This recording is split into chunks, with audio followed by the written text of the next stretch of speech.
Nice. Yay! So we are live with the Yes. amazing Ray Porter. Oh my gosh, what an honor. The honor is mine. Thank you. No, this is my first ever interview. Yeah, it's your first interview. Yes, and you, Darkseid, are my first guest. That's very exciting. What a privilege. I gotta go. Oh no! I'm kidding. That's horrible. He only came because I say, "Hey, I know where the anti-life equation is," and he's like, "Okay, yeah. I'll join you. I'll join your interview." Where is it? Yeah. The main reason why I ask you to join is because you are so interesting and funny and so humble. Thank you. You know, Thank you very much. And coming across people like that is very rare. I noticed though that in Zack Snyder's case, most of his guys, if not all of them, are just as genuine and nice as you. So, well, it says something about Zach and also about Deborah. You know, they're such good people, and yeah, I mean, there's a general sort of happiness that kind of surrounds any project that he's involved in. I'm just so grateful to be here, you know, to be doing this, and everybody that I've encountered from the project has been just good people you'd want to hang out with. So it is my pleasure to be here. Thank you so much. My honor to be your first guest. Thank you so much. And honestly, everybody, just the feedback that you've received is so amazing. It's been overwhelming. I bet. Yeah. I mean, really overwhelming almost, you know, like what, you know, I didn't know at the time of doing, you know, the role that it would matter so much to people, that it would have the impact that it apparently does. And that's been a wonderful surprise. Everybody's been really, really kind, which is great. And it's you know, it's exciting, and people are sending me artwork and stuff, and they're all over the world. It's, you know, it's amazing. I'm using Google Translate right, left, and center because people will send me things. I mean, my Spanish is terrible. It's very limited, you know, so people will send me long things in Spanish. I'm like, wow, Google Translate, you know. But, you know, and I use the Translate app on my phone all the time just to say thank you to people, just because, you know, that seems like the right thing to do. Yeah. I always see you replying to everybody on Twitter and getting back to the fans. Yeah. I mean, these people took time out of their day to say something, you know, and I mean, the least I can do is say thank you. It'd be rude not to. And I appreciate it all. I really do. There's been some days where I'm like, I gotta get off Twitter. I got work I gotta do, man. Yep. But, you know, there's been incredible things that have occurred on Twitter. Seeing, I don't know if you saw Jeremy Kirby, Jack Kirby's grandson. I did. And to get his blessing was huge. I screenshotted the picture and saved it along. I've got a folder on my iPad filled with, you know, people's drawings of Darkseid and, you know, oh my gosh, that's so cool. And, you know, and stuff people have said. I want to save it. I mean, this is really fun, and you know, I want to preserve the experience. So this is a historical moment for sure. This is something that we were robbed, and we got this huge blessing of where something came from almost not happening to actually happening. Oh, yeah. I mean, everyone said there was no way it was going to happen, you know, and you all made it. Well, we were talking about t-shirts earlier. I went old school. Show it off. I went old school tonight. My goodness. Yeah. That's awesome. That I think was my first Ink to the People purchase a long, long time ago. But here we all are, you know, and I know that Justice is Gray was just put out on HBO Max. Yes, I started watching it. I know. I need to I want to sit down and take it all in. So I've got to find time it'll probably be a late night venture for me. It's so special because Zach has been sharing all these images back several times. Yes. And he kept the fire alive thanks to these black and white pictures that he used to post. And I know really the original movie, the OG that he showed that he had, it was in black and white. So the meaning behind this is huge. And just talking about it, my camera is kind of crappy, so you can't see my goosebumps, but I promise you they're That'd there. be a hell of a camera. I mean, Yeah, zoom into my. Hey, yeah. in a couple of years, I don't know. Oh, I know. It's going to be just all, down to the last follicle. This entire experience is unprecedented, and people, I think, for the most part, have been responding in the proper way, that it is a time for celebration and it's a real achievement. Also celebrating Zack and his vision, which is amazing. That was the thing, that my first viewing of it, I just kept thinking to myself, God, this is an incredible film. And forgetting that I'm in it. Just, oh my God, I can't believe it. Wow, wow, wow. Constant yelling and cheering, by myself here in my apartment in the middle of the night, watching it when it first aired on HBO Max. I'm sure my neighbors love me. And did you watch it at 12 o'clock? Oh yeah. Oh yeah. Well, it was at like 9 or 9:30 in my time. Supposed to come on at 7 or 6 or something, but nothing was happening. I was like, oh, come on. And of course it seemed so perfect given the journey, that there'd be that you're right like, at the end, just to be like, yeah. nope, gotta wait a little more. It happens to us, to the DC fans only. Like, it's just, yeah, I know. why? But it's okay. We're used to it. It's yeah, okay. man. It's like oh, but yeah. So I got to see it on. Ray Fisher told me to buy a new TV, so I did, because when Ray Fisher gives you advice, it's probably best. I mean, he's the cyborg. The advice. He knows the technical aspects that you need. Well, I saw his video that he posted because he'd seen an advanced screening, and to see his joy, and especially, I mean, without going into great detail, his journey with this. Oh my goodness. There was nothing finer than to see my friend so happy. He is such a genuine person. I met him at C2E2, and he has the biggest smile from here to here, and he's just genuine and happy, and he talks to you. So I'm like, there's a few people that really make an impact like that, and Ray is one of them. He really is a real superhero. Yeah, he definitely is. I have infinite respect for him as an actor. Just looking at his work, it's like, fuck, that's amazing. I hope I can say that's okay. That. Hey, this is. but also as a person, just it's a guy I really admire. I mean, he's a good man. He is. So, I called him. I was like, so I'm so happy to see you. So happy. Is it really great? Is it really cool? Do I look okay in it? Do I look okay? How do I look? Moisturized. And he was like, "Oh man, you have no idea. And how are you going to watch it?" And I was like, "Well, I've got an older TV here, because there's no TV. I have a TV in my son's room because he plays Xbox with friends, and during lockdown, that's been a godsend, because how else is he going to hang out with his friends? So when he's over here, he's got that, and that's the only TV. And I got it used, I think, on Craigslist years ago. And so I told him that. He's like, no, look, if you can, you need to see this. And, I'm like, oh. So it was a Best Buy purchase. Good. Did you price match? Because I know they price match. I did as intelligent shopping as I possibly could. Good.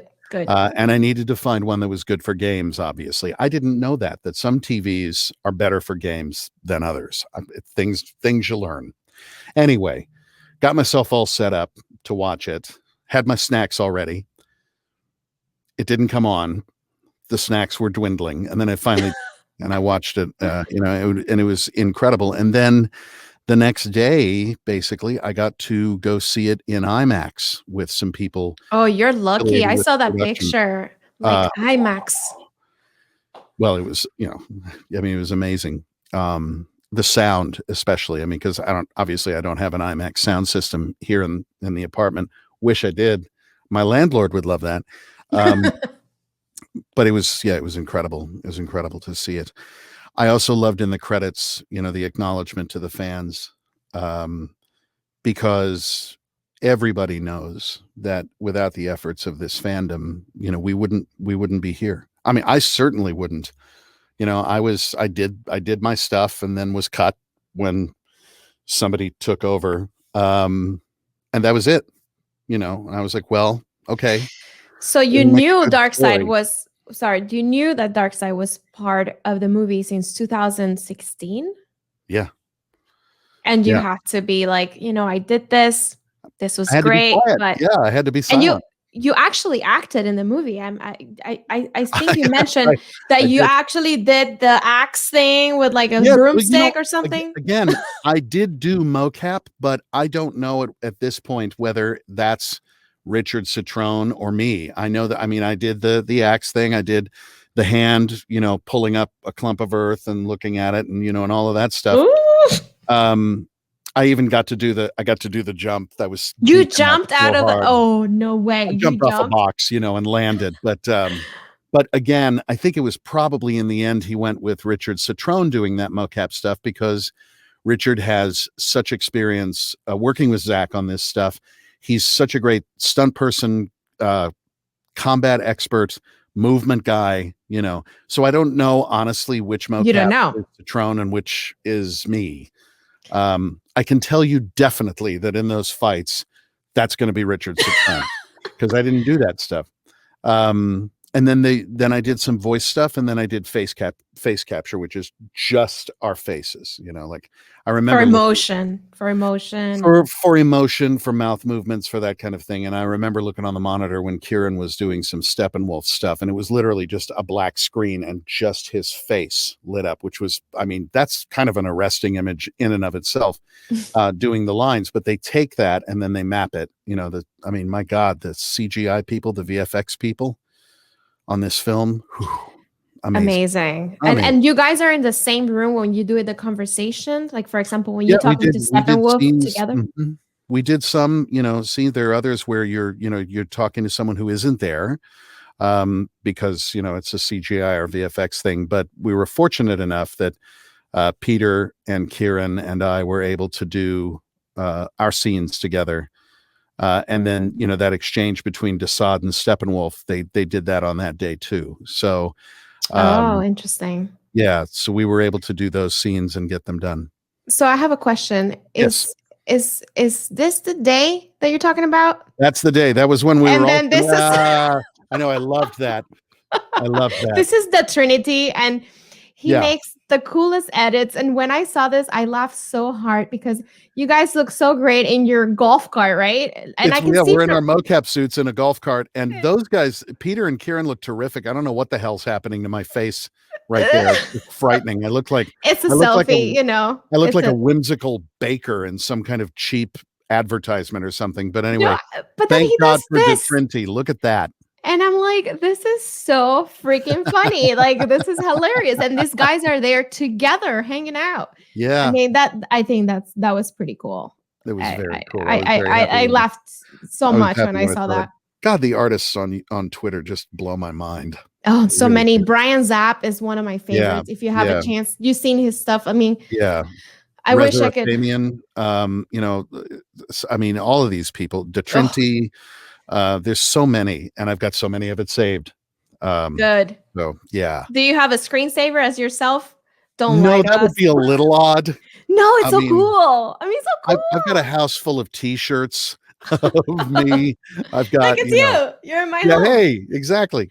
That to me was such a big thing when the DC shop put out the official Darkseid shirt. There it is.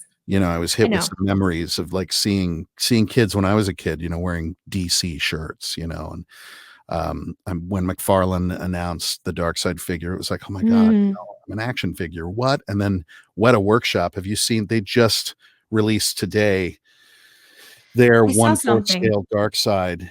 I retweeted it. Yes, you did. They're taking pre-orders on it. I was like, oh my God, they actually look what they made and how quickly. Based on that, still just incredible. Wow, that's surreal to me. And I just want to introduce, because we just went straight into Snyder Talk, and obviously this is the biggest, emotional roller coaster that we've gone through this past couple of days. It hasn't even been an official week. I know. It's been just crazy. So much has happened. Yeah, I just want to get to know you a little more. I know you Okay. do a lot of, you're an actor Mhm. and you do a lot of audiobooks. I I I do. searched your audiobooks and it was like over 375 and I'm like, is this correct? Oh my God. Whoa. Yeah, I've done a fair amount of audio books. Like what? Um, And I'm like, is yeah. this repeated? No, but it's over 370 books that Yeah, it's you actually that more you like over 400. Wow, my goodness. Yeah, it's been a great way to stay engaged and to work and, sustain. I mean, I'm kind of addicted to eating and having a roof over my head, so that's been a terrific thing. It's also been incredibly rewarding, and the audiobook community is really wonderful because we're all alone in these little rooms and we're telling these stories and being all of the characters, and lots and lots of discussions among narrators of like, how do you do this, resources for accents, or how do you find this word, help me out, that kind of thing. It's a great community of really, really brilliant actors doing audiobooks, so I'm very proud to be a part of it. um, Yes. it's also funny when we all get together at events because everybody has a name tag because nobody knows anybody's face, you know. But then you uh, say hi. yeah, Like, you go, hey. hello, oh, Hey. you're, yeah. But no, you see a lot of like, hi, would you, oh, hi, because people know the name but they don't necessarily know the face. Of I course. have some very dear friends from that community, and it's been great to be a part of them, and I also get to do a diverse amount of work. Sci-fi and military thrillers and history and biographies, and all the, I mean, it's terrific. I'm kind of a voracious reader anyway, so that's really good. That's really good. Yeah, because Yeah. at the same time you get to read these things and Yeah. it's perfect. um and it was actually out of that because Zach really likes hearing the words spoken rather than just reading them, which I agree. I think when you hear it, especially when you're talking about a screenplay, when you're talking about something as well written as Chris Terrio's screenplay, to hear it is a different experience than just to read the words on the page. And so I was in England anyway. I was happy to help him with that. And there was basically one day when he was like, hey, can you do this voice? And I was like, sure. And I did something. He goes, okay, maybe try a little bit of almost an English accent on. Okay, sure. Did it. And he's like, okay, cool. And that was, I was like, okay, great. Whatever. And it was a couple of weeks later, he was like, Zach himself didn't even tell me. Somebody else did. They were like, "You're playing Darkseid," and I was like, "Okay, Somebody else did. Oh my God. And you're like, yeah." okay. Well, it's just there's a real family attitude around a Zack Snyder set, and so everybody kind of knows everybody, I and sense it. Yeah. there's not this real like ex cathedra official. I'm making this proclamation Yeah. An thing. It's, offer letter. we're doing this, and so um and again, just it's kind of like running away and joining the circus. I was happy to do what I could. And then of course what happened, and I Mhm. wasn't in it. And then there were rumors started flying. This is when you, and I say you guys, the fandom started going, hey, we think there's more to this than what we got and we want that. um and so somebody broke the rumor that Darkseid actually makes an appearance in the film, and I was like, oh, I can't say anything. And then I'm reading, there was some news article of like, who do you think would have played it? I think this and this, A list, A list, A list, and I'm like, and then somebody leaked that it was me, and Oh, yeah, and I wasn't really that active on Twitter before that. I had like 300 very loyal followers from audiobooks, and I love them. And that was, that's it. That, like, there's my Twitter presence. Okay, cool. And one day I got up and I don't know why, but I was like, yeah, check Twitter. 2,500. What the hell? Boy, one of my books what must have just done really happened? well. I thought, wow, somebody really likes this book. And And for then, Twitter is a lot because Twitter, like, yeah, it takes a yeah, long time to it get was a big followers. old jump. And then I saw that I had a private message. Okay, I opened it up, and it was this guy who said, hey, we hear you played Darkseid in the Justice League. And I'm like, where did you went? Well, I'm not going to tell you, but it was leaked from a high level. And I was like, okay, don't tell anybody, don't say anything. And I immediately emailed DC Comics and Warner Brothers. And I said, I never said anything. They were very kind and were like, no, we know, it's okay. And I didn't say anything because I wasn't sure. I mean, I didn't think that the Snyder Cut would be released. So why would I trouble the waters or create a mess for myself by saying, yeah, it was me, and start answering questions about the film that just seemed wrong somehow. I don't know if I was under an official NDA at that point. I know I'd signed one, but I didn't know if it was still in effect. But I wasn't going to say anything because I don't know. It just seemed wrong. Well, it's your profession, right? And so it's yeah. Even though emotionally you might feel hurt or say why this happened and this and that, but you're a professional, and so as such, there's certain things that you can and cannot say, and totally Precisely. Understandable. And you have your ethics of work. So I also didn't want to look like a sour grapes kind of dude, like, no, yeah, it was me, and just be that way. And I also honestly thought most of the world would be like, who? And thankfully on Twitter, nobody was. Everybody was just like, come in, welcome. Yeah. I was a little bit naughty. I would drop little hints at things, and try to communicate as best I could. But if you look, I regularly do house cleaning on Twitter where I'll just go back and delete all of my old tweets and replies as best I can, just because,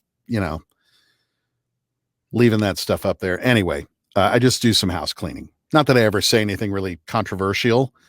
No, it's okay. It's your style. So, but early on in those conversations, there was just endlessly, I was constantly repeating, I really wish I could answer your questions. I just can't, And you're so nice for you. It must be like, oh my gosh, I don't want to be rude to this. No, people. And it was also, honestly, it was out of respect for the fans, because I immediately recognized that this is a group of people that know a hell of a lot more about this world than I do. And it would be prudent for me to listen and to learn.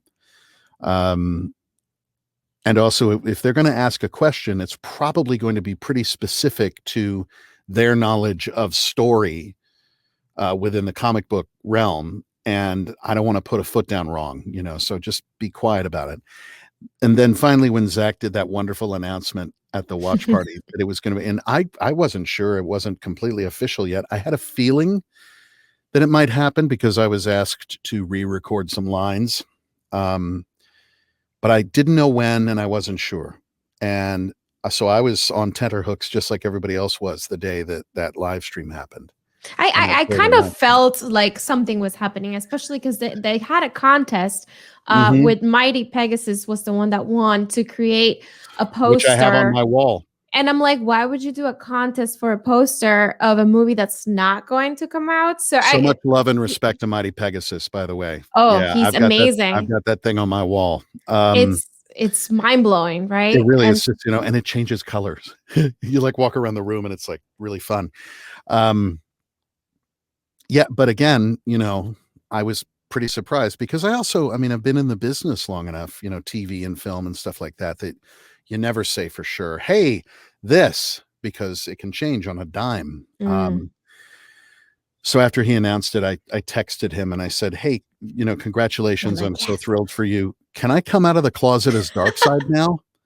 And he said, yes, you can. And that's when we went nuts. That's when I heard, when I heard it from him, I was like, okay. And that's when I wrote, hi, I'm Ray Porter and I played Darkseid in Zack Snyder's Justice League. There, it's official, and I could start answering questions without giving anything away as best I could. There was a lot of requests for can you do the voice? It was like, no, why would I do that now? Wait until you see the film. Right. And the first time that we heard you was during that Batman trailer, and it's, I can't do it. I'm sorry. I will do it. Don't try. You can hurt yourself.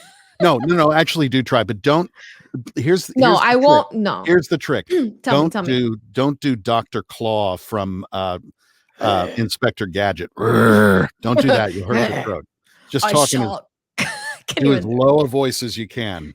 I shall come for my great prize. That's excellent. That's like granny goodness right there. I should have been. Oh That's my gosh, excellent. I'm like crying. But it's the first time we heard you, and I got Mhm. chills. I'm sure you heard it from everybody. Like, oh my gosh, and that's when I was like, I'm so excited because I've seen. Do you hear an echo? I hear myself No, I don't on my for end. some reason. Are But your anyways, speakers on too while your headphones are on? no. It could be your mic is picking up. Hmm. Let me see the Oh pickup. no, your mic is probably picking up the output from your headphones and echoing it back to you. That may be Hello. why. Okay, maybe. Okay. Here we go.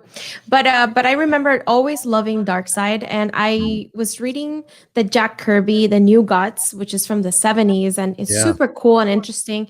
And basically having that in the DCU back, but in a live action movie, Yeah. It's a pretty it big was deal. like, oh my gosh, you are bringing to life someone or some being that is very important in the DCU. I became aware of that. I also became aware of the actors who came before me in video games and animated programs because I heard a lot of, Michael Ironsides is my dark side and always will be. And it's like, great. Yeah, you're right. He's brilliant. He's amazing. Andre Brower, fantastic. Jonathan Adams. Whoa, yeah, I just happen to be doing it too. It's not about liking one and not liking the other. If you prefer somebody else's version of it, great, good. That's for you. That's terrific.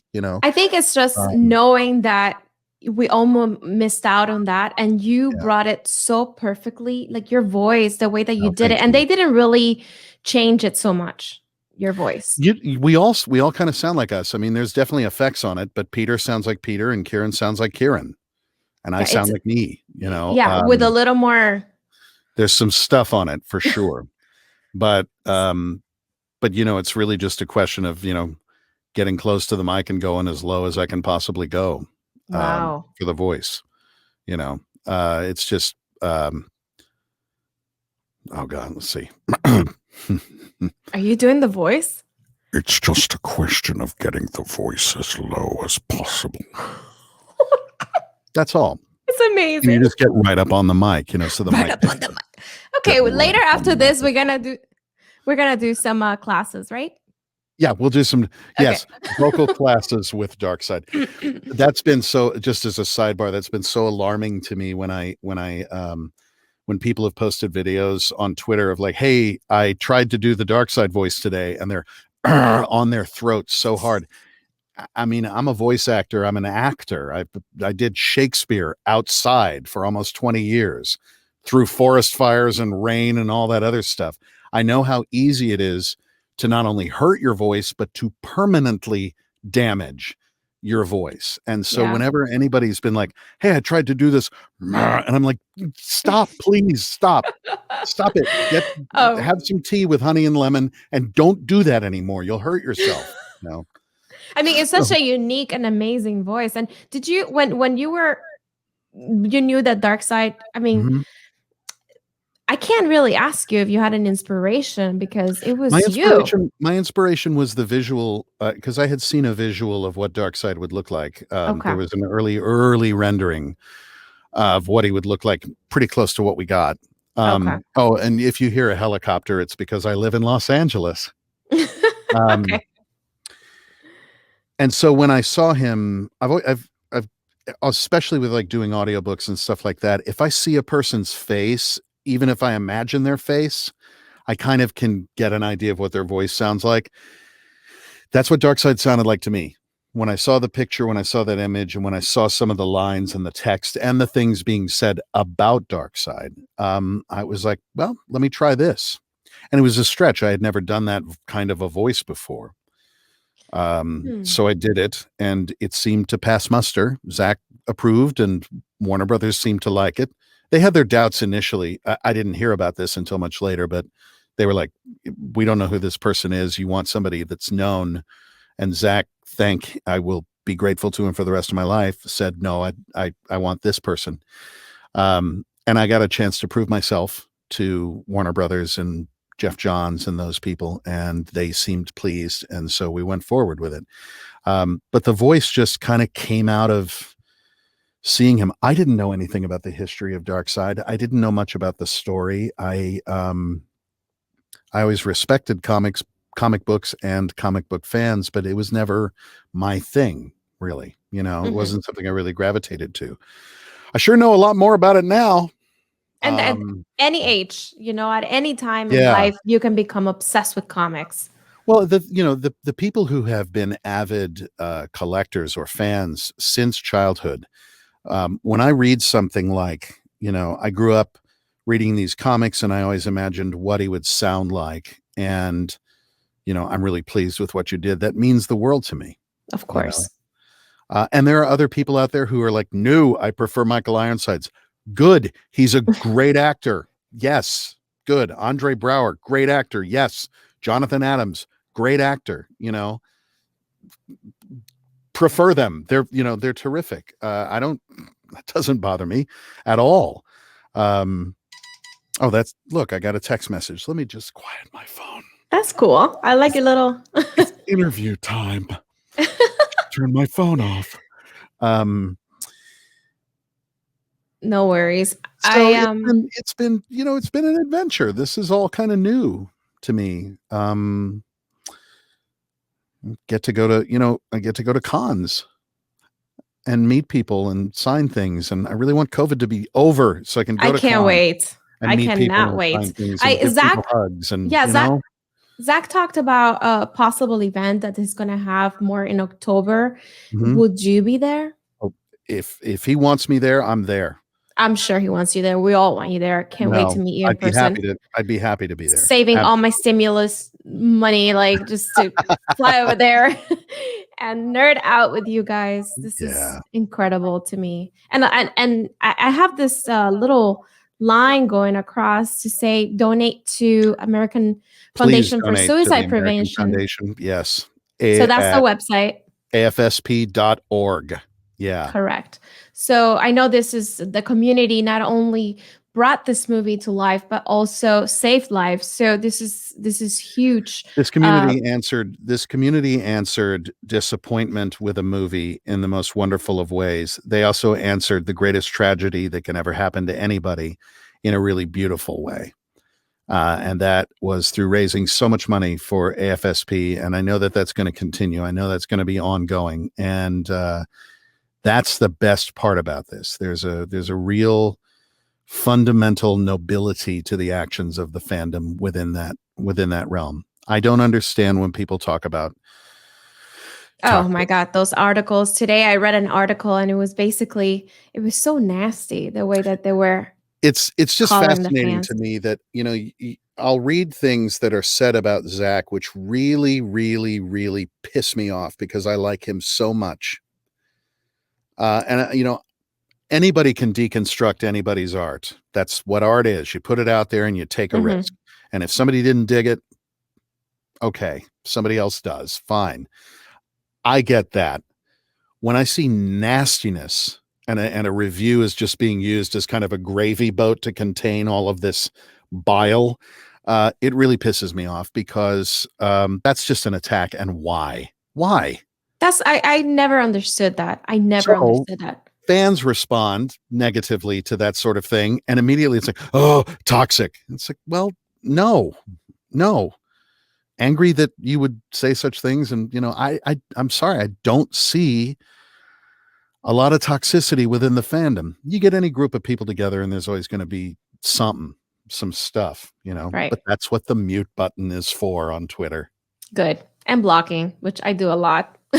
Yeah, I found I prefer the mute button because if you block, it becomes an event. Oh, Ray Porter blocked me. Oh, well, yeah, you're more. Wonder blocked me, and it's like it becomes a statement as opposed to you're just quietly plugging your ears and they don't know, and that's fine.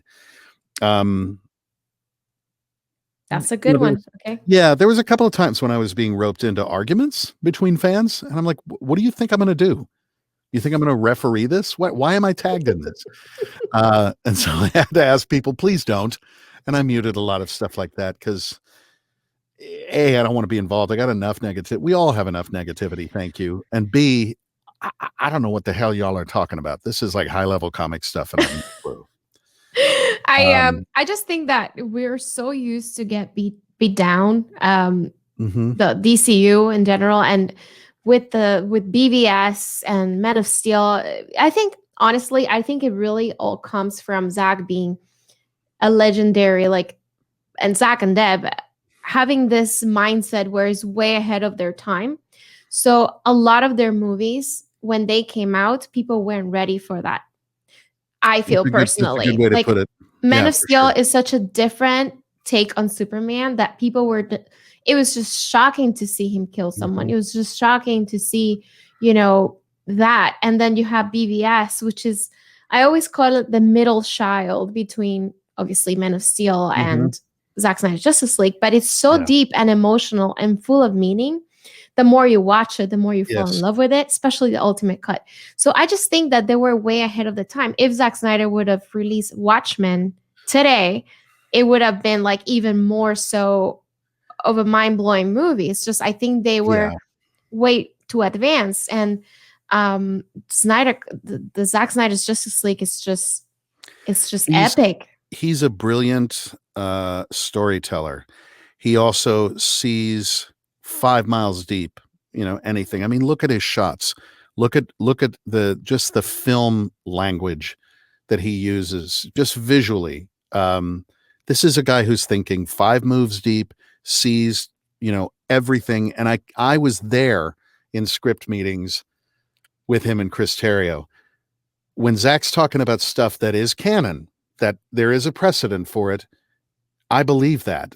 I see a lot of people going, well, that's not in the comics. Maybe not the ones you read, but I guarantee you it's out there someplace. And Oh he yeah. found it, and he's telling this story. People also, a lot of people don't want to think. I mean, I don't mean that in a negative way. Some people don't want to be challenged. There's certainly certain movies that I know are brilliant that I just don't right now have the emotional strength to watch and enjoy. Maybe I will later on. I think some people love Marvel because what Marvel does, and they do it so well, is a little different than what DC does. So why would you try to do what Marvel does when DC is already damn good? Do what Right. DC does and do it well. Um, so I've got, I see what the arguments are against it. I recognize that it's not for everybody, but if you want to just argue about it on merits, no, that's not a discussion worth having because on merits of it, Zach is telling the story and he's telling it brilliantly. No, he's not telling it like Avengers because Avengers is Avengers. This is Batman versus Superman. This is the Justice League, you know. And after the Zack Snyder's Justice League, it's so funny to see people go back to BVS and actually change their mind. I've noticed that too recently. People are like, "Yeah, I went back and looked and it's a lot but yeah, I love that." I love it. It's Yeah. so much deeper. And then I'm sure if they watch the ultimate cut, they'll get even more deep Mhm. because my in-laws, they actually asked me, and what's the big deal with Lois Lane? And I was like, well, have you seen Batman vs. Superman? Oh yeah, in the movies a long time ago. I'm like, you need to go back and watch it. And so a Mhm. lot of people are going back and rewatching the whole from Men of Steel to Yeah, the the whole arc. just Yeah, yeah, and it's mind blowing. It's just crazy to me they're getting it. that so many years later everybody's praising Men of Steel right now. You know? Shakespeare took however long he took to tell the story of Hamlet. I can tell you if you don't cut the hell out of Hamlet, that's 4 hours in the theater at least. That's how long it took to tell that story. And there's Comedy more, much comedy of more. comedy of errors is about 2 hours, hour and a half, 90 minutes actually. Midsummer Night's Dream is going to run you about 2 hours 15, that kind of thing. This is how long it takes to tell the story. Um, and I understand also cinemas, movie companies are like, nah, keep them coming, keep them coming. 2 hours in, 2 hours out. We got those ticket sales going. It took this long to tell this story.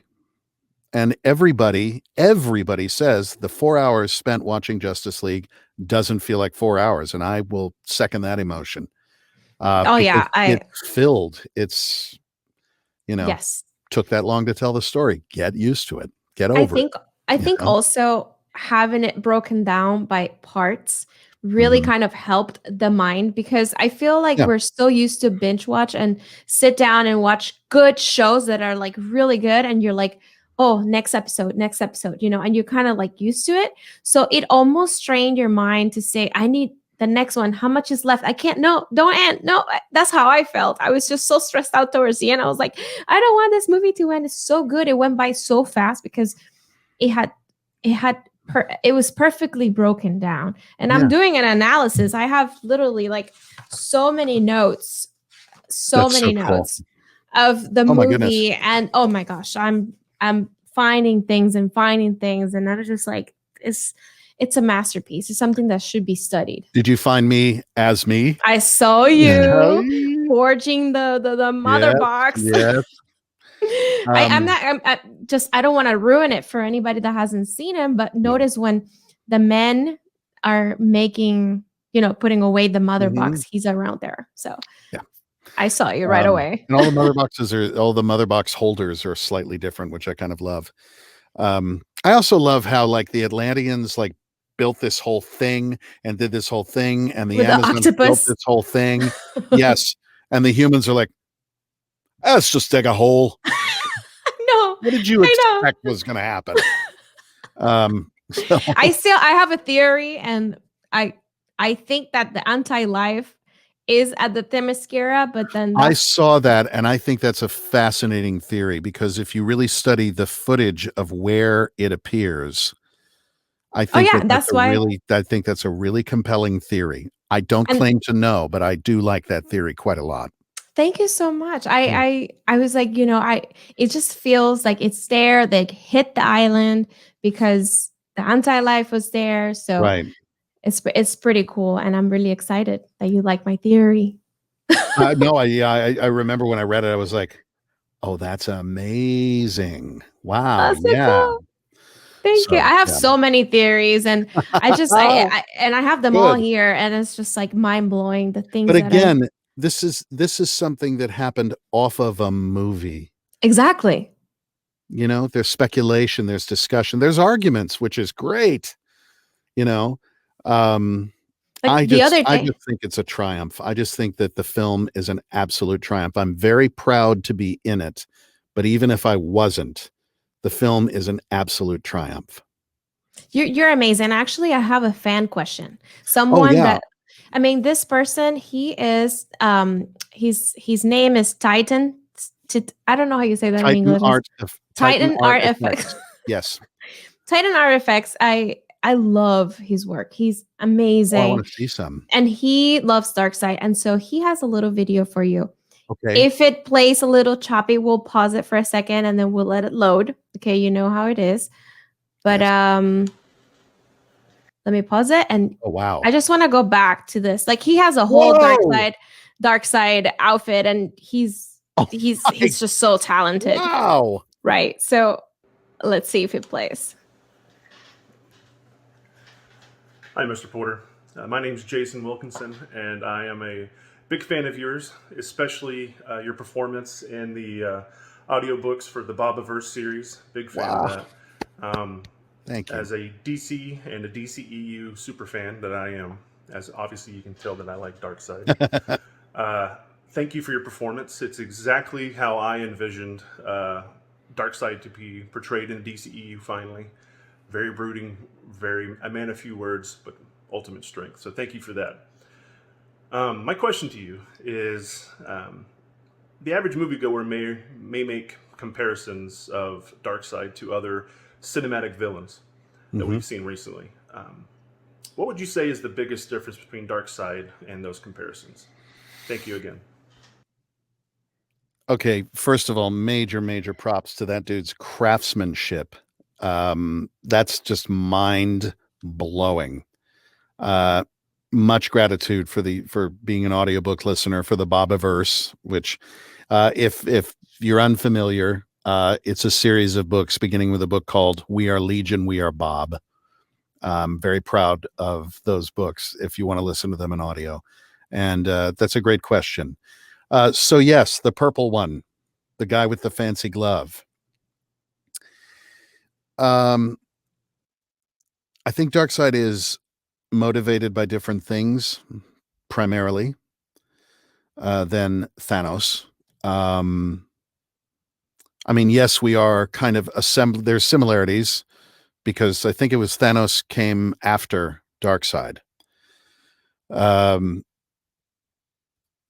Marvel, apparently Thanos was originally modeled after another DC villain, and somebody came to the artist and went, no, model it after Darkseid.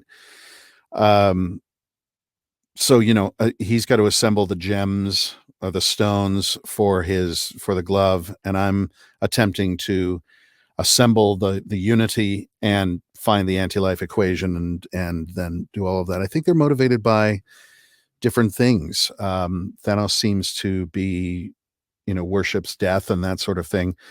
Darkseid just wants total control of absolutely everything in the universe, and that's what motivates him.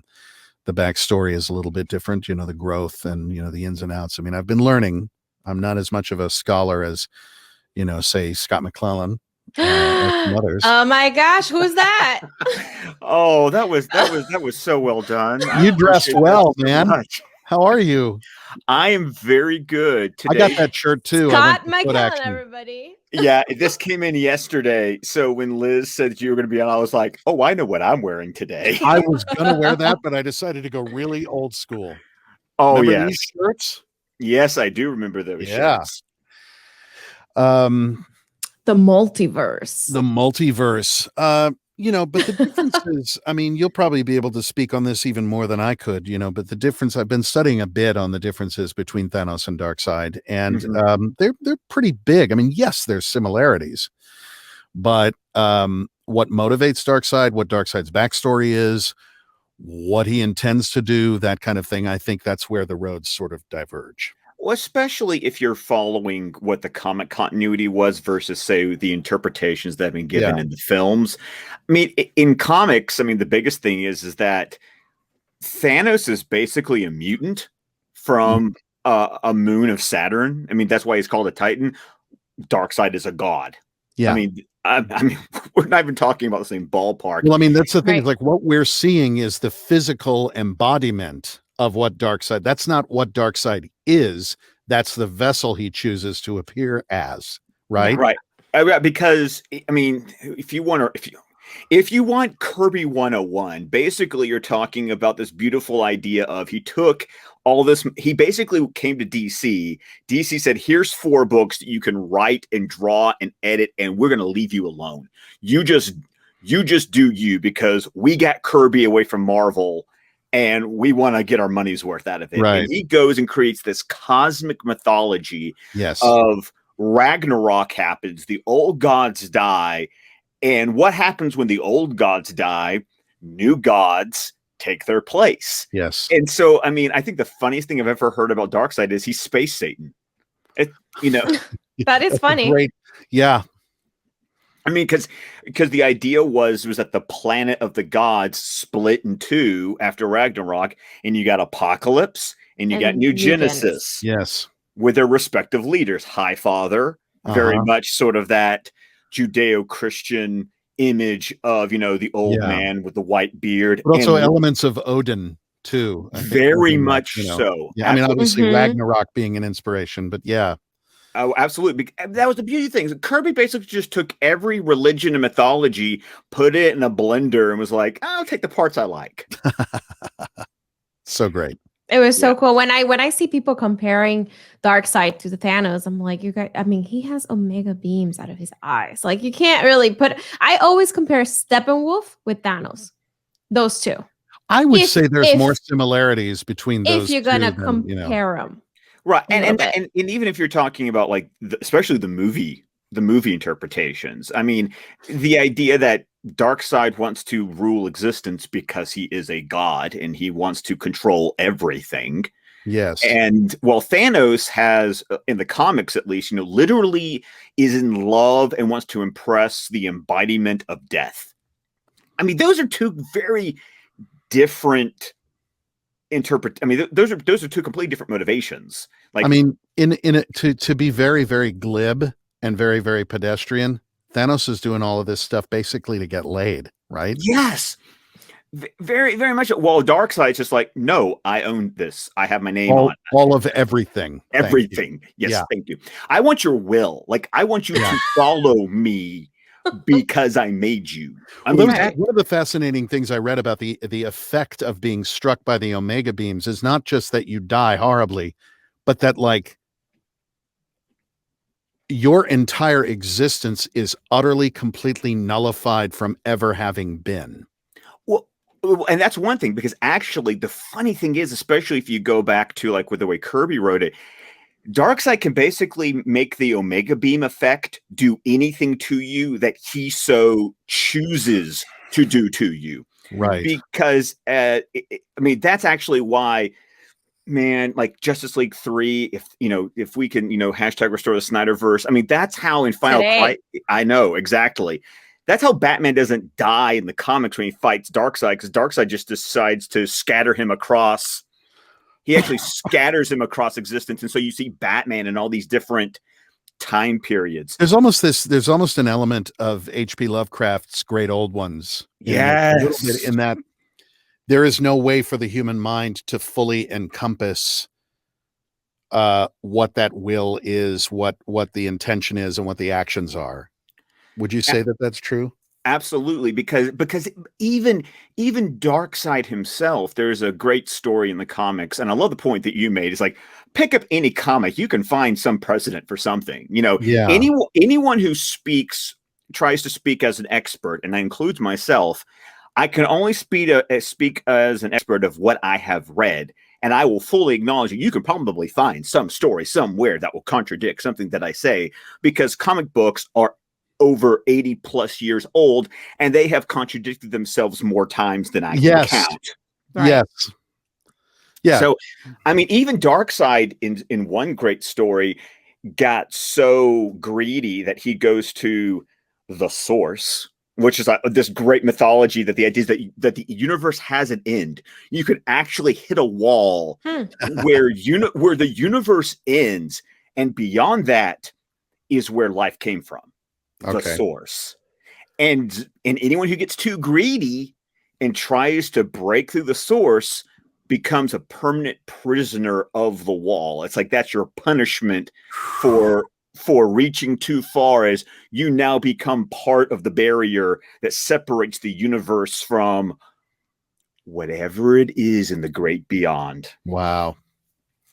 I know Scott over here. I invited him over because I'm like, we're going to talk multiverse. We need Scott. This dude's a scholar, absolutely, without question. He is incredible. I mean, you have like years. You ran your comic book club, right? Yes. I started a comic book club at my old middle school, and I ran it for 7 years. So cool. I have lots of Google presentations. And, oh my goodness. The other day, I'm like, you gave me a primer before, I believe. You gave me a primer before on Darkseid, did you not? I think I maybe a couple of times when we've chatted. You're the one who really started me sort of on the path of like learning more about it. I mean, obviously, I would love there to be more chances to tell this story and to play this role, and I would love to see the Snyderverse continue without question. Not just because I have a personal stake in it, because it's just that damn good, and I believe that it should be seen, but just in case, I feel I need to be a little bit better prepared. And so I've been trying to learn as much as I can about the lore, Well, and even then, like I said, there's the Kirby lore, and then his been retconned. Like, and the best part is that the greatest stories that get told are the ones that basically just cherry pick whatever they like. And make a whole new version that just feels like it belongs. Totally agree. That's why this Snyder Cut is such a big hit. I mean, the other day I was rewatching Flashpoint and I saw Lex Luthor and Deathstroke on a boat, and I'm like, how cool is this? I feel like because they have a Jay Oliva as he works also in the movie, and so I'm like, he directed the Flashpoint movie. And I'm like, how cool is that? That maybe some elements of that were brought into Zack Snyder's universe. And like, you just find little pieces from anywhere, from comics or from animated movies. I mean, I lacked the vocabulary, but I can vaguely recall, in script meetings and things, them just in passing referencing like, oh, this is from that, and I can't remember the name of it. Right. And then there's this element. And like you said, it's pulling all of these great ingredients from this hugely diverse story to tell this one. And the people who are really fans are able to kind of Easter egg it, through like, oh my God, that's a reference to that. Oh, that's a reference to that. Oh, and then we fight about what it's a reference to. Right. Yes, I know. I've seen that too. And that's the other one. Again, talking about getting tagged in these arguments. I'm like, why are you asking me? It's like asking an Amish guy to affiliate an argument at the Large Hadron Collider. Don't ask me, so yeah. I'm just going to send everybody to you, Scott. Oh, unfortunately, they already do. It's a little, I'm like, guys, I got two solutions for you. Read more or Google. It's amazing how that works. Or he does what he did to me. I'm like, Scott, I want to learn more. He sends me like 3 pages with like PowerPoints and the thing Google Docs. The reason to why learn. I love it is I love it so much because my background as, in doing Shakespeare, this is all very familiar for me. Now, while Shakespeare has not been rewritten, there is, the historical figure or the literary reference that Shakespeare drew from to tell the story. And knowing about that helps you fill the role even better, the various references and things like that. So the more knowledge you have, and there's, 400 plus years of stuff on Shakespeare. So I'm very familiar with that kind of research. So it was really exciting for me to start digging into Darkseid and digging into this stuff because it's a vast, huge, unwieldy, improbable story. And in addition to that, people get to walk by the pot and throw some more ingredients in from time to time. So it's constantly changing. It's constantly in flux. It's very much alive. It's really exciting for someone who's outside the world of comics, Well, when what I love is that I feel like every time somebody throws something into the mix, it just makes it better. Yeah. Like you go back and read Kirby's original version of Darkseid, I don't recognize that Darkseid. Like he's not nearly the god that, my first introduction to Darkseid, and you have brilliantly referenced him many times, was Michael Ironside on Superman the Animated Series. I mean, which now is on HBO Max, by the way. So if it, Liz, to any of your audience, if they have not watched Apocalypse Now, parts 1 and 2 from Superman the Animated Series, there's a beautiful 2-minute, you want to know new gods? Literally, this episode of the animated series was my introduction. Like most of the things in that animated universe, from Batman the Animated Series all the way to Justice League Unlimited. And Ray, if you want to see what fans are hoping that in Justice League 3, what a fight between Darkseid and Superman looks like, go to the final episode of Justice League Unlimited on HBO Max. And that is the showdown between those two characters that everybody has wanted to see. And your fellow audiobook reader, George Newbern, was the voice of Superman by that point in the animated series. Yeah. So it was, there's a line Superman says like this: I've lived in the world where everything feels like cardboard, and I've never felt like I've been able to cut loose, but I know you can take it. And then those two just go at it. How fun. Oh, I need to rewatch that. It's been a while. Yeah. And HBO Max has so many good old classic shows. Like I was watching. Hey, watch not old. Not old. Watch old. Watch old school. Old school. Okay, I see how this is. Yeah, going. both of you talking about old. Real cute. Look at this. No, enjoy this wreckage. Stop it. No, but I was watching Batman Beyond, and I'm like, oh, this is so cool that there's so many cool stories that you can go back to and freshen up and enjoy. And I love that about HBO Max. It was pretty cool. And it's funny what you said about Jack Kirby, Darkseid, because he had so much emotional, like he was, I don't want to say weaker, but he was more emotional, like with the Orion situation. You see him kind of like, oh yeah, this and that, right? Am I? No, he was much more. I mean, human's the word, but like Yeah, it wasn't with emotions and like with emotion. It wasn't struggles.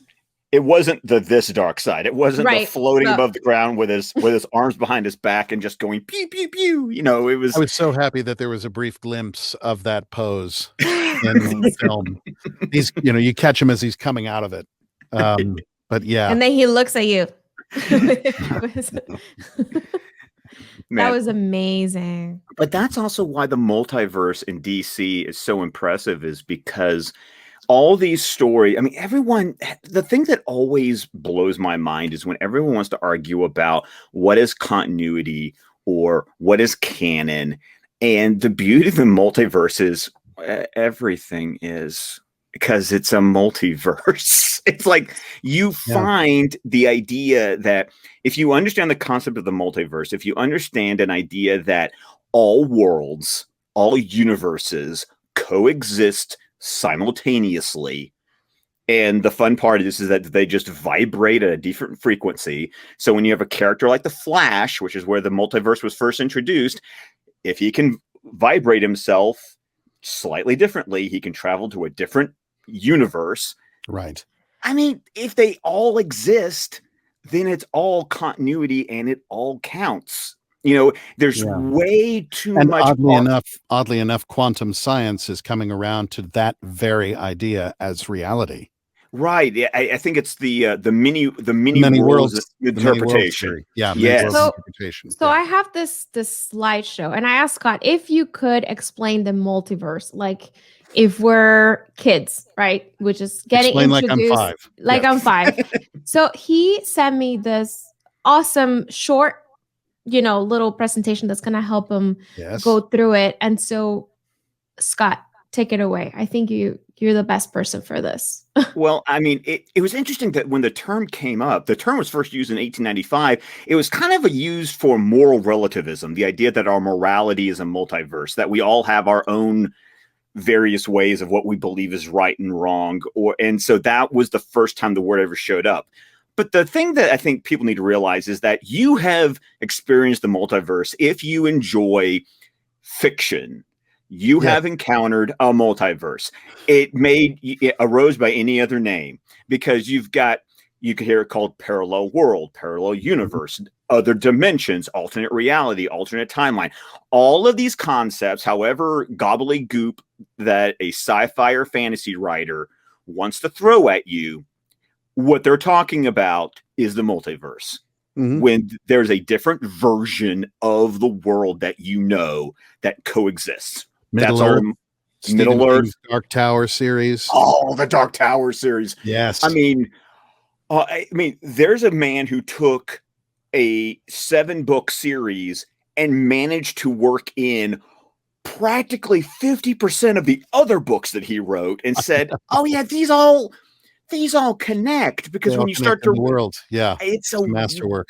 It's amazing. I love that series.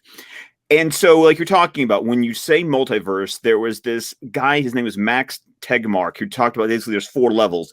And the one we're talking about is level 3, the many worlds interpretation, which basically just says every time you made a decision, you created a new universe, because there is a universe where you made the other decision. And so the idea is that roll a dice, 6 sides, you just created 6 universes, because there's a universe that exists for every time the die landed on a different side. And if you haven't watched it, season 3, episode 4 of Community, hilarious episode that perfectly explains this. It's called Remedial Chaos Theory, where Abed throws the dice, and it is one of the funniest episodes of that show. It's also like the opening scene of Rosencrantz and Guildenstern Are Dead. Yes, it is. Tom Stoppard. Yes, When they're flipping the coins, they have that whole conversation. It's and that's all it is. I mean, so I feel like people get so. I think you hear a word like multiverse, and people psych themselves out, and it's like it's not. It's you've been there. You've seen it like 10 gajillion times already. Especially if you're a genre fan, and so like that's just don't get freaked out. It's okay. The only thing that maybe concerns some people is how does the multiverse relate specifically when we talk about the DC universe. And it first showed up in 1961 in The Flash, because in comics, they had been writing the DC comics back during the World War II era, starting in 1938 with Action Comics #1. But then after World War II, comic books kind of died out in popularity because the war was over. The soldiers came home. We got to get married. We got to get kids. We got to get back to work. We ain't got time for the funny books anymore.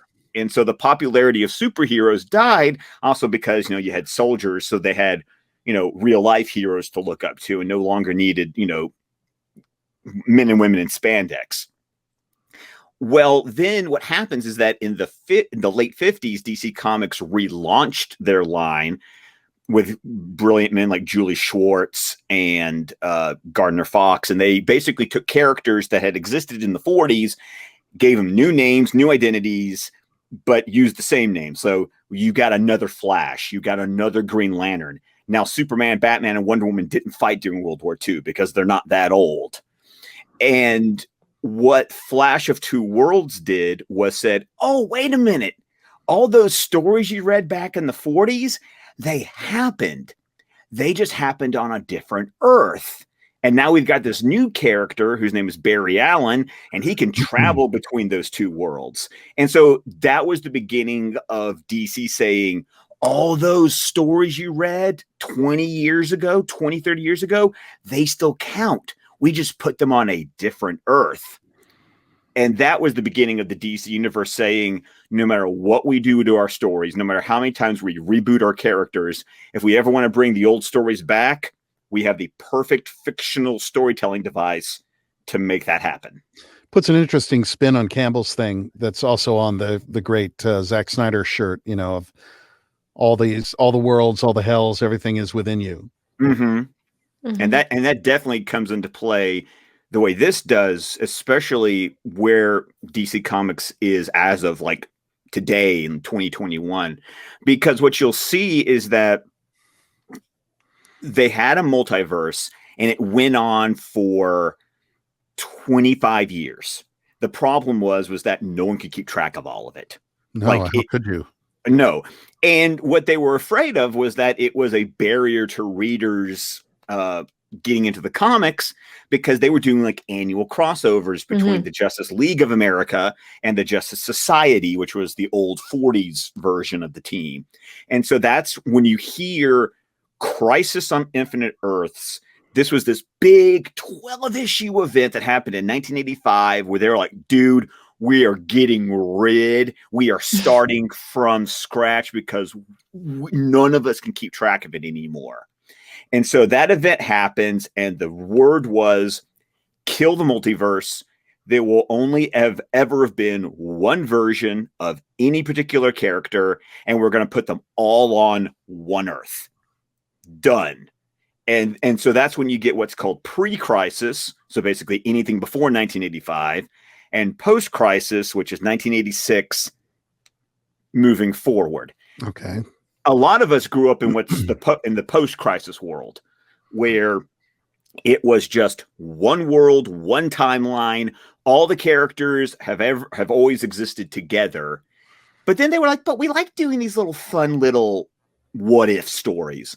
And then that's when they created Elseworlds, which was their way of saying, we don't have a multiverse, but we're going to tell multiverse stories. They just exist as these little, one shot. So that's how you get like Gotham by Gaslight, where Batman's fighting Jack the Ripper. Or is that where Boss Darkseid comes in?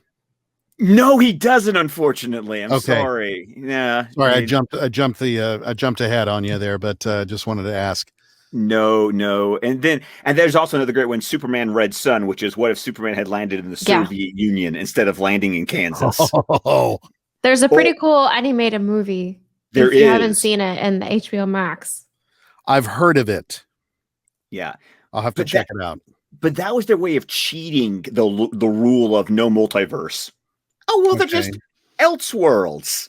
And Scott, correct me if I'm wrong. I think that before it was said that Snyderverse was an Elseworld. And now with the Snyder Cut, it's like the word multiverse came out. And now we're like, oh. Yeah, so, I nerded out so hard when Steppenwolf said the word multiverse. I know. I'm like, what? What? Get cozy. If you watch Family Guy, I'm a big Peter. Or even before that, when the Amazon said he went back to his universe, I went, there's more than one? Ooh, yes. And then when Zack Snyder, so many layers just in this one film. Exactly. And then all DC basically did was in 2005, they're like, hey, the multiverse is kind of cool. We want to bring it back. And yeah, basically it's like, we went 25 years without one. Who is this person? Who is this person? After 25 years, they're like, we kind of want the multiverse back. Cool. And then that's comics. We just somebody needs to make a little animated cartoon like of what happened, just like that. I kind of want it back. But that's what DC does, is like every 20, 25 years, they're just like, stuff got complicated. Can we just wipe it clean and do it all over? It's like the teacher with the chalk and the erase board going, nah, let's do this. Let's do something else. Oh my God. And then that's funny. So then Flashpoint happened because they wanted to, once again, they wanted to eliminate 20-something years of continuity and say, hey, the heroes have only been around for 5 years. And that is when Darkseid really started to have a renaissance, because they made Darkseid the antagonist that brought the Justice League together in the first place. Okay. So that was in 2011 with Justice League #1. And so you can see, if you read those books, Darkseid starts off the series, and then by issue 50, I mean, the last several issues was called the Darkseid War. So like Darkseid is a major part of that I've heard of. Yes. That was a big deal. And we got a new multiverse with this, because the only thing that changes with the multiverse is what number corresponds to what Earth, and the numbers keep on changing and the Earths keep on changing, because basically the writers keep on going, oh, now we have the animated series that's popular, let's give it its own Earth. Or, hey, we got Gotham by Gaslight, Superman Red Sun, oh, we want to give them their own Earth. And like it's just every writer going, oh, I like that, I want this. You have this really cool document that has all the Earths, what they are, what typically, like there's a pirate Batman, there's a vampire. When are you publishing this? He should. Oh, no. Grant Morrison already did that. It's called the Multiversity Guidebook. And it literally, now, of course, it doesn't count anymore because, once again, DC changed. But for that period of time, when they said, okay, we're not going to have unlimited a number of Earths, we're just going to have 52 Earths. We had to put a cap on it. And they basically said, here are the 52 at that time. And even that, and like I said, that keeps on changing. But yeah, you can go to Comixology. It's called the Multiversity Guidebook. And it's just a really fun document that just said, here, this is Earth 0. This is Earth 1. This is Earth 2. It's so cool. It's so much fun. I realized I belong to Earth 11 because now I do like gender bend cosplay. So I did Batman, and then I'm doing Superman black suit. So it's like, oh, so I belong in Earth 11. So it's really cool.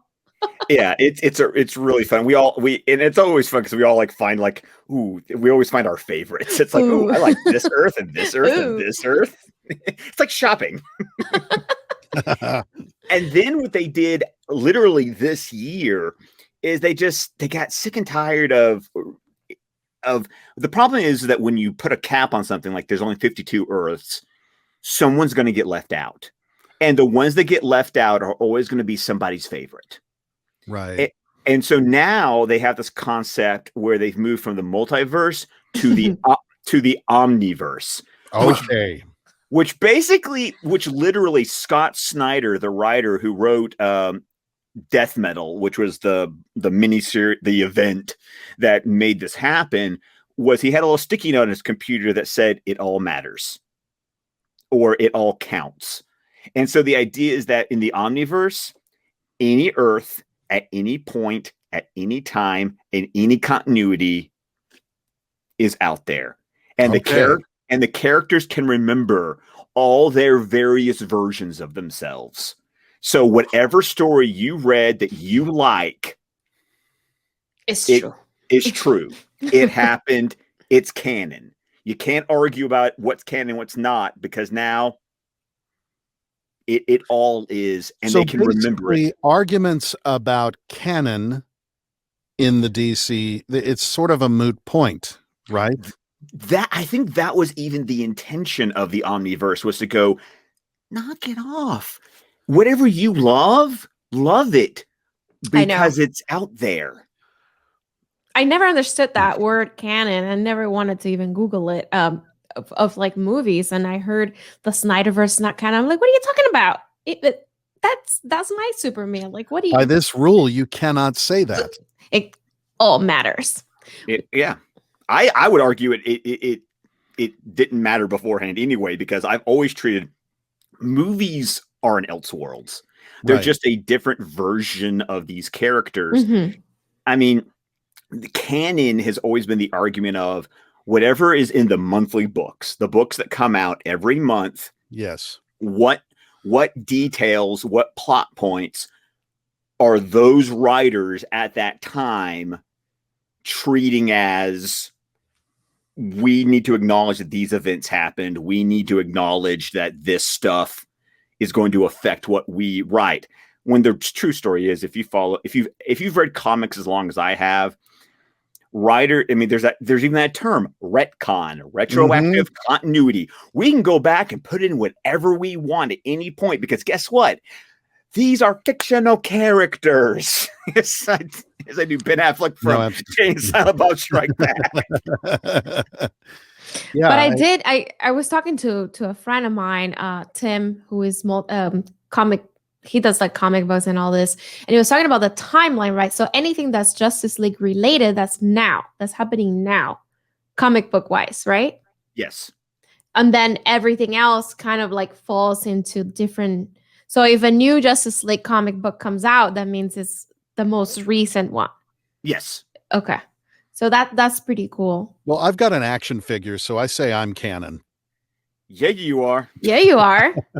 You also have a very gorgeous looking Weta statue that just came out today that we were just talking about that. That's I pulled the trigger on that one. Did you pre-order it? Yes. Did you really? Yes. Wow. Yes. I did the payment plan, but I did it. Wow, man. It's so pretty. It's so pretty. It is. Did you see the artist, by the way, when you went to the website? Because I wrote to Weta after they did the announcement. I went to their website and they showed a picture of the artist, Gary Hunt, who did it. Oh, no, I did not. I wrote to Weta and was like, we could be cousins. I love it. Oh, man. Ray, I got to tell you, and this is going to be my one like serious fanboy moment right now. Yes. You have had the best merch. You have seriously. I know. It's so cool. I've been writing to, I can't seem to get an email to McClellan. I've been trying to contact them via email because I can't find any place that has any of the McClellan Darkseids available.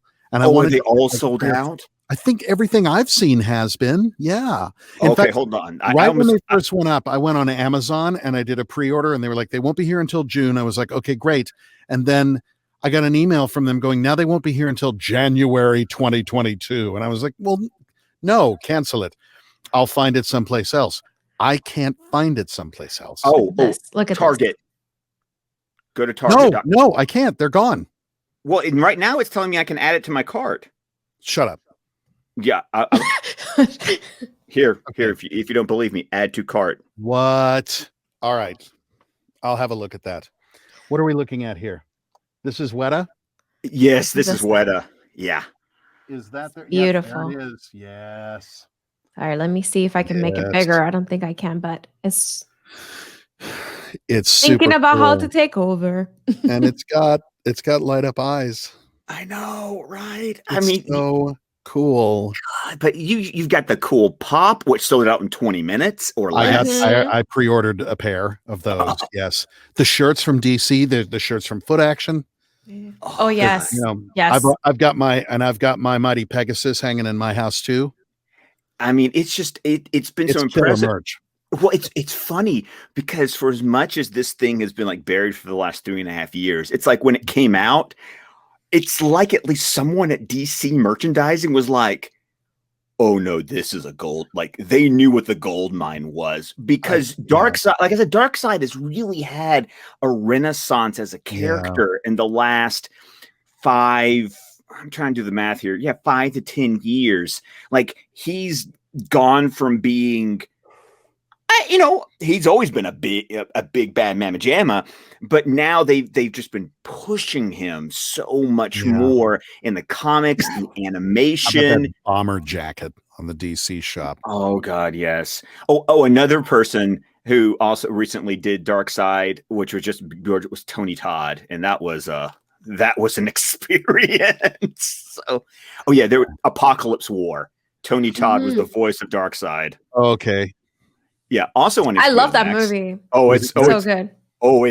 It is. The way it R-rated. ends is that the beginning of the Justice of America, Justice Society movie that there's Flashpoint.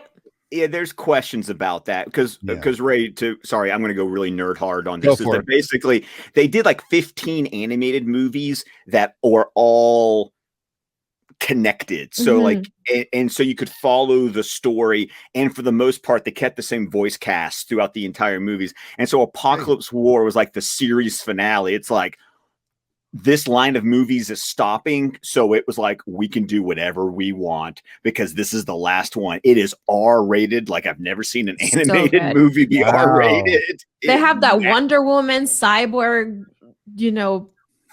Ooh, I'm like, I want to cosplay that so bad. The first 5 minutes will test your constitution. I will say that because they were like, yeah, this ain't going to be your daddy's Justice League movie. It was That's incredible. Cool. Yeah. So you just, like I said, everyone realized that your character and your interpretation was going to be a gold mine. And boy, did they like pounce on it. My gosh. Boy, I'm sure glad it passed muster. I'll tell you. I mean, I was a little nervous before it released, like what if it's released and everybody hates it? What if I suck, kind of thing.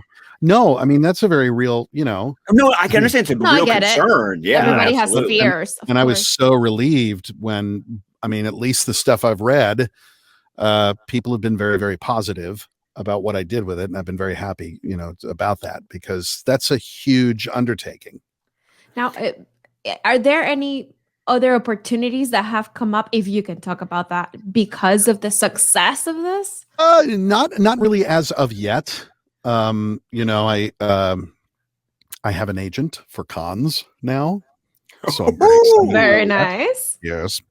And there's been, it's literally, it's just a week, and obviously the film industry is a little cuckoo right now because of what's going on. So I'm hopeful for some other things to come across the pike. That'd be nice. Nothing as of yet. It's been pretty quiet. Well, I'm just, okay. I don't know if you can speak to this, but because they've confirmed that Sandman audio drama is getting season 2 and season 3, are you going to be a part of that? Because you were such a wonderful part of season 1? Question mark. Yes. Okay. That makes me happy. I loved your work along with everyone else on the Sandman audio dramas. Guys, if you've not gone to Audible and bought that, it is so good. I mean, it's Neil Gaiman. I mean, seriously. Yeah, I got to be in the room with Neil, and he's I'm such a fan of Neil's for years, starting with Neverwhere and like everything else he's written. My first book was Neverwhere, and I was like, oh my God, I must read everything that this guy has ever written. So to get to work with him And just, you know, to be able to meet him and tell him how much his work meant to me was the greatest thing ever. And then to play those roles. So many roles. A lot. Yeah. A lot. Yeah, that was pretty exciting. So I'm very excited about the next, you know, iteration. Sadly, most likely it'll be recorded here. I won't get to go to England. Well, you know, there's this funny pandemic. Party poopers. Yeah, exactly. But that was so much fun. I mean, the sessions that we did at Audible Studios UK, where every day, you know, you're in a room full of some of the most brilliant actors you've ever seen.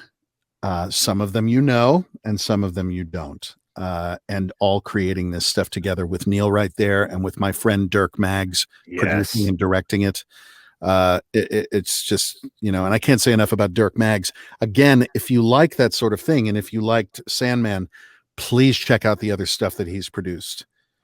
Didn't he do the Neverwhere radio dramatization and how and the Marquis got his coat back? Yes, he did. He also did the Hitchhikers audio production.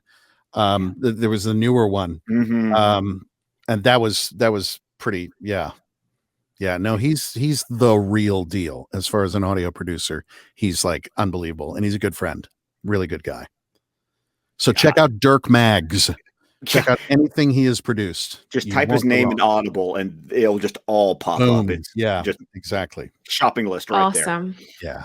Thank you so much. And then I know the new Gods movie is coming out. Tom King is doing the screenplay and all that. I'm going to be doing a campaign for you on Twitter. That's very kind. I would like for you to play Darkseid, and you must. So if anybody wants to join me, let me speak to that, because I know that early on when word came down the pike that Ava was going to be doing the new Gods movie, a lot of tweets started, and she was besieged by people going, Ray Porter should play, and you know, the movie wasn't even out yet. Nobody knew what I did with the role or anything, and I appreciated the responses and everything, but I finally posted, as you know, as grateful as I am for the well wishes. Ava is a brilliant director in her own right, and should cast whoever the hell she wants. And she replied to that. What did she say? I didn't see that. She said, an artist and a gentleman. Thank you. Oh, because I saw Tom King said double dip in something. That was a reference to something that Tom King had done. And I was like, what's going on? Oh, have you not read Mr. Miracle by Tom King? No. Oh. I will. Oh, yes. Oh, yes. That is a very interesting interpretation of Darkseid, and the double dipping is hilarious. I will definitely check it out. Yeah, because I missed the joke. You know, when he posted that, I immediately replied, you know, the hot wings were really spicy. I needed more ranch. Missed the reference entirely. Me too. I don't know. I didn't read that. Just an idiot. And then I went and I was like, that's got to be in reference to something. And I started to dig, and I'm like, oh, I just joked myself out of a gig, I bet, because I didn't get his reference. You were close, though. I mean, just think about, Liz, if you don't know this, I just want to put this image in your head and then go read the book. Darkseid, veggie plate. Oh, that's why everybody's talking about veggie plate. Yes. So okay, I'm gonna check it out. I love. So as far as that goes, you know, I have not been contacted by them. Obviously, if I was asked, because of what I think of both Tom and Ava, I would jump at the chance. But I also know that whatever she chooses to do will be the right thing. Oh, definitely. And creative, I mean, like, that's what we fight for, right? The Snyder Cut, we fought for creative freedom. We fought for artists to visions seen. Correct. It's just like, we're just so excited. And honestly, it's been a week. I know it's been a week. It feels longer for some reason. But you have given us so much more than, you know, that we could have ever imagined. Like, this was very overwhelming. So we're rooting for you. We're wishing you the best and the best success. And we want you back. I'd like to be back. As Darkseid. Oh, as Darkseid. Yeah. Don't necessarily want you back, but can you bring Darkseid back? No, both. I'm kidding. No, I mean, you know, the other thing too is understanding how vast this character is, and also, I mean, boy, did I get some cool words to say in this thing. Chris Terrio, brilliant. I, like any actor, it's like I want to explore that character more. I want to see what else is there to be mined as an actor, you know, to do it. So it'd be marvelous to continue with that role. Yeah, and I think the little that we got to experience from Darkseid and Steppenwolf and Desaad, who everybody's making memes about, it's just hilarious. I love that there's memes happening. It makes me very happy. It's so funny.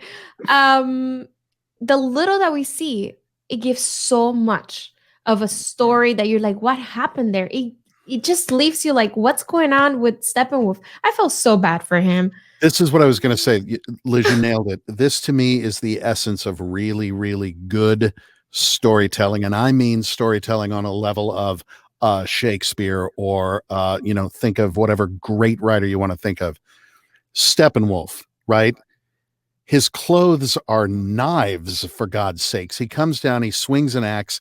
He's hard on the Amazonians. He's hard on the horses.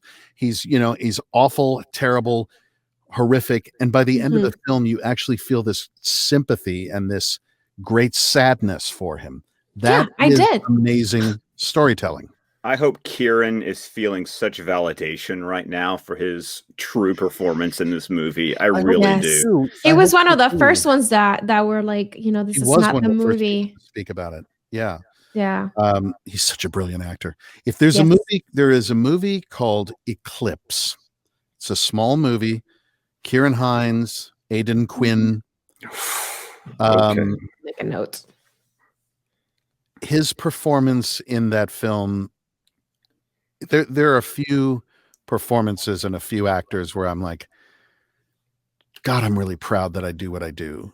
And that is a performance that made me feel that way. Yeah. Oh, Kieran Hines. Yeah.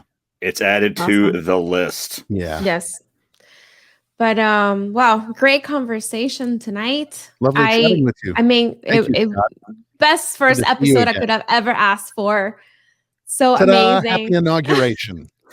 You guys are awesome. I mean, Ray, huge admiration. You know this. And Scott, thank you so much for always be willing to teach people. I think the people who like to teach are leaders in my world. And it's like, we need more people like you. Well, thank you. Hey, you're welcome. I'm glad you're not drinking tonight. You'll be crying. Stop it. That was embarrassing. The vodka stream. Did you do the vodka stream and actually do vodka? Yep. No, he did the whiskey, right? What is it? This came back to bite me. Yeah, that came back to bite me. Yeah. You know, I have a collection of really, I'm a single malt Highland whiskey guy. And I've got a pretty terrific collection of really wonderful stuff. And I was tempted when I was on the vodka stream to break out a little of the, you know, special cask Kalila, you know, and that sort of thing. And I'm so glad I didn't, because I ended up hanging out for like 5 hours. Yeah, you did. That's what happens. And I would have been utterly upholstered. So I would. I'm a hugger. I love you. I love you guys kind of drunk. And oh dear. Yeah, it came out strong that night. That was amazing. One of the best nights ever. I couldn't, but everything you were saying was so meaningful, because we were just talking about, you know, if we get to meet each other and hang out, you know, everything that we've gone through the years, and with the success that we've had and the friends that we've made in the community, like once we get to meet each other, we just want to hug. And then Scott just like, I'll tell you what, I'm going to be in a body cast if I end up meeting all of these people. Like, let's say I go to a con and all these people show up. There's so many people that I want to thank and hug that I'm going to be like in physical therapy for months afterwards. no. Oh, I'm so grateful to everyone for making this happen. You know, every time that I see something like what a workshop's brilliant thing that you committed to today, Scott, or these action figures or people's art or you know, people talking about it or whatever. I mean, it's because of you. I get to be a part of this because of you. And I will never be less than completely humbled and completely grateful about it. Well, we also get to be excited about it because of the work that you did. So exactly. I mean, we don't get to be where we are if it's not for what you started by being a part of the creative process. So. Most appreciated. I did my best, and will continue to do so. So, so again, thank you guys so much. I am very grateful, and I can't wait to see more of you, and wishing you the best of success, which you deserve. So much. And again, thank you. So I don't know how to say goodbye in my show yet. I haven't figured it out. So for now, just wait. You know how everybody has their signature thing. I don't have one yet, but I'll figure it out. The show is over. Turn off YouTube. How about that? That's perfect. Thank you so much. All right, guys, take care. Bye.